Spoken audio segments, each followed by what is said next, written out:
So it is true, we actually have some good news, but this good news is not exactly what we needed at this time. So I want to address what's going on, and in a new report, it is now indicated that the United States is not really headed towards a recession. Again, that is good news, but it's probably not exactly what you're thinking. So I want to address what's going on here. I want to talk about the jobs report because this is going to be big. This is a good indicator of where we're headed.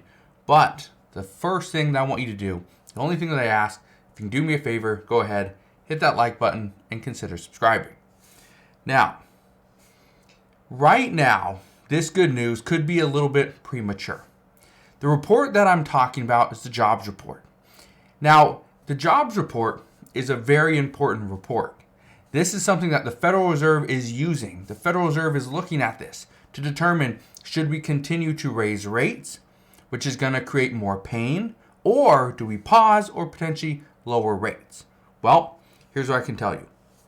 In order for the U.S. to enter into a recession, experts are projecting that we would have to see rather high unemployment. But the truth is that unemployment remains strong. We still have a very strong jobs market. Now, I want to go over a couple key points first from the latest jobs report, but then right after that, I will explain the biggest threat. So let's talk about the jobs report for April of 2023.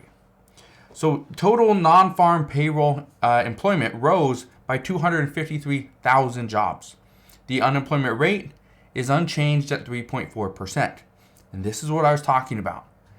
Unemployment would have to go up. We would have to see unemployment, according to some reports, it would need to jump over 4% if we are to dip into a recession.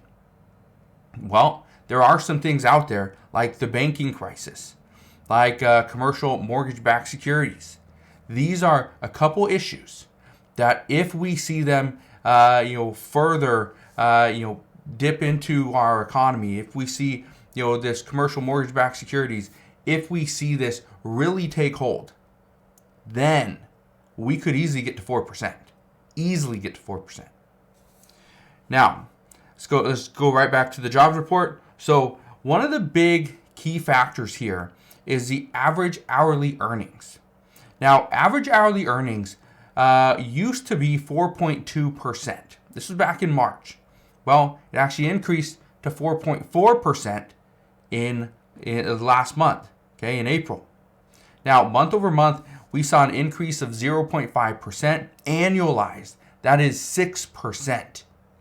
Okay, the expectation was 0.3%. Annualized would be 3.6%. That is much more doable. But this is where it's not such a good news report. Because what is not good about this is we are now seeing wage growth. This is one of the metrics that the Fed is looking at in order to slow inflation. Because remember, when a person has higher earnings, they tend to spend more money on goods and services. So cutting off wages at the source could be the fastest way to reduce inflation. Again, the Federal Reserve is trying to figure out a way to bring down inflation without causing a recession. That's what we call a soft landing. However, it might not be possible at this time, especially as we see inflation come down, potentially tick back up. And again, we'll have the new CPI report next week, so I will bring you that update as well. Here's the other thing. We can't just look at wages. Yes, we can look at wages and see, they're going up, but are wages going up across the board? Are we seeing hiring all over the place? Are we seeing the work week increase? Well, let's look into that because the average work week is unchanged at 34.4 hours per week. Now, again, I brought this up, a 6% annualized wage increase. When the work week is remaining the same, this is not good for the Fed because now this is showing that employers are willing to pay a little bit more. But again, if employers are willing to pay a little bit more and the employee can't afford basic necessities like medicine and food and shelter, guess what? The employee will likely go to the employer and ask, hey, Could I get a raise? I could really use a raise. Well, keep this in mind, okay? Because this could actually spiral out of control. I've talked about this before. It's called a wage price spiral. Right now, we're not really seeing that, but if we continue to see wages tick up, that's not a good sign. So here's something else you need to understand.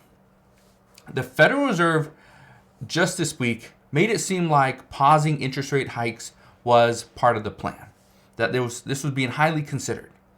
However, if we continue to see inflationary pressure like this jobs report, the Fed could actually come out and hike rates next month. Okay? They could hike rates again. And if they hike rates again, this would spook the markets. Okay? This is going to hurt. Now, one of the biggest threats that we face, again, I just wanted to touch a little bit on the jobs report, but what is the biggest threat that we face? Well, it's inflation. Inflation has been the biggest threat, will continue to be the biggest threat. Yes, set aside things like the debt ceiling here in the United States or a war with Russia or China or something like that. One of the biggest threats is inflation. And if wages continue on their current trajectory, then this will likely push inflation up even higher. That is a problem. But just think of all the problems that we are currently facing. We have millions of Americans that can't afford food, they can't afford rent, they can't afford everyday costs, right? It's just insane. We also know credit card debt has reached all-time highs. And especially as rates increase, guess what? Even though the rates are increasing, you spent money on stuff last year or 2 years ago. If you're still making the payments today, you're actually paying more money. This is a problem. Not only this, but banks are collapsing all around us. And according to multiple lenders, they say that defaults on credit card debt is going to more than double. So right now, banks are collapsing because of other things, not really credit card debt, but that is actually going to make things even worse. It's actually going to speed up the timeline in which a bank would collapse. Again, it's a major problem. And the other thing is, if we continue to see high inflation, what's going to happen?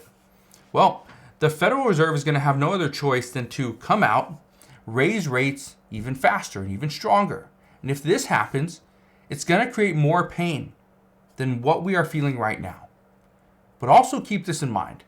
If the Federal Reserve has to really bring down inflation because it's starting to go back up, guess what? They're going to raise rates. They are going to cause more pain. Banks are going to go under even faster. Lending is already extremely tight. Right now, what we're seeing is a credit crunch. There are lenders that are freezing credit lines. I've had one of my credit cards actually reduced. Actually, multiple credit cards reduced because they are trying to tighten lending. If you have a bad credit score, they will likely just shut you off. They'll cancel all your accounts. You will not be able to spend anything. That's what we're seeing. Again, this is not exactly what we needed. The good news is wages are going up. The problem with this is as wages go up, if it's continuous, the problem is the Fed has to stop it. And when they stop it, again, it's going to create a lot of pain throughout the entire U.S. economy.